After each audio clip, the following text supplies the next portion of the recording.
మీ పిల్లలకి సంగీతం డాన్స్ నేర్పించారని విన్నాం, అది నిజమేనా? దానికేమో డాన్స్ నేర్పించడం కాదు, అది నేర్చుకోలేదు, నాకు వచ్చేసి ఇప్పుడు డాన్సింగ్ స్టార్ మీద ఎదిగారంటే అది మా పెద్ద చెల్లి విజయం కారణం. అప్పుడు తనకి 5 ఏళ్ళు, నాకు 9 ఏళ్ళు ఉంటాయి, ఉంటుంది 10-11 ఏళ్ళు ఉంటాయి నాకు.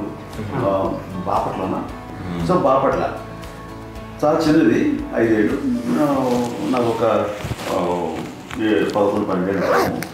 తను తీసుకొని గోడ మీద పెట్టుకోవడం అలా కూర్చొని చూస్తుండేవాడు.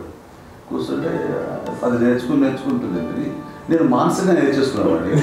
ఇప్పటికీ ఆ స్టెప్స్ ఏమిటి వేస్తాను అంతేండి. ఇప్పుడు తను తరబడతాయి.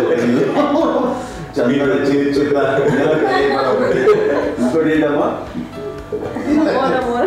నమో నమో ఎన్ని ఉన్నాయో సాంగ్స్ నేను నేర్చేస్తాను అన్నమాట.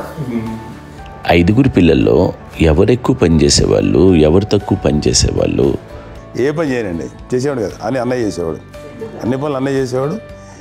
ఇక మా చిన్న చెల్లి పెద్ద చెల్లి ఎక్కువ చేసేది.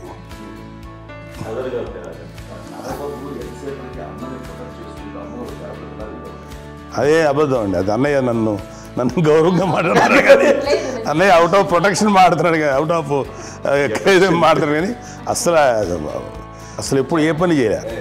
లేదు ప్రామిస్ అండి, ఏ పని చేసేవాడు కాదు. మా ఇద్దరికి మధ్యలో పాపం అన్నయ్య చాలా పని చేసేవాడు. ఎంత పని చేసేవాడు, నేను ఇచ్చిన తర్వాత మళ్ళీ నాకు ఏదైనా చిన్న పని చెప్తే అది కూడా నువ్వే చేయనివ్వండి.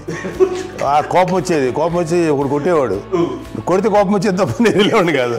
అమ్మకి ఎప్పుడు ఏంటంటే ఒక ఇదే పని చేయడని, అంతే, నిజంగా ఏ పని చేసేవాడిని కాదు. అవునా? లేదు వాడంటే మాత్రం మహాప్రేమ.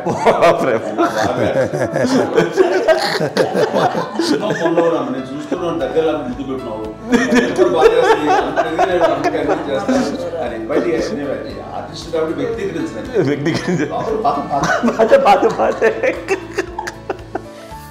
చిన్నది కాబట్టి చివరిది కాబట్టి తనంటే బుద్ధండి, నేను పెద్దోడు కాబట్టి నేను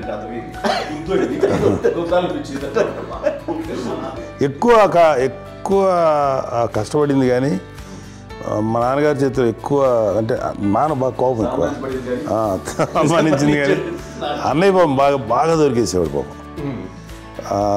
ఒకసారి అంటే మరి మాకే అనిపి ఏంటి ఇంత దారుణంగా ఉంది నాన్న మీద కోపం వచ్చేది నాకు. నాన్న మీద కోపం వచ్చేది, ఆయన చేసి బాధ అనిపించేది. అమ్మాయి ఏమనేది కాదు. సరే అయినా సరే ఎప్పుడు కూడా పోనీ అన్ని చేసినా మళ్ళీ తను హైపర్ యాక్టివ్ అన్నయ్య, ఫుల్. ఇప్పటికీ ఉన్నాడు, ఇప్పుడు ఈ రోజు కూడా అదే అన్నయ్య, సేమ్ హైపర్ యాక్టివ్. యూజువల్గా పెద్ద కొడుకు కొంచెం అంటే సూపర్గా ఒక నిదానంగా ఉంటాడు అంటారు, బట్ అన్నయ్య దానికి జస్ట్ ఆపోజిట్. యూజువల్గా ఆఖరి పిల్లలు హైపర్ యాక్టివ్ ఉంటారు, అన్నయ్య పుట్టడమే భయంకరమైన హైపర్ యాక్టివ్.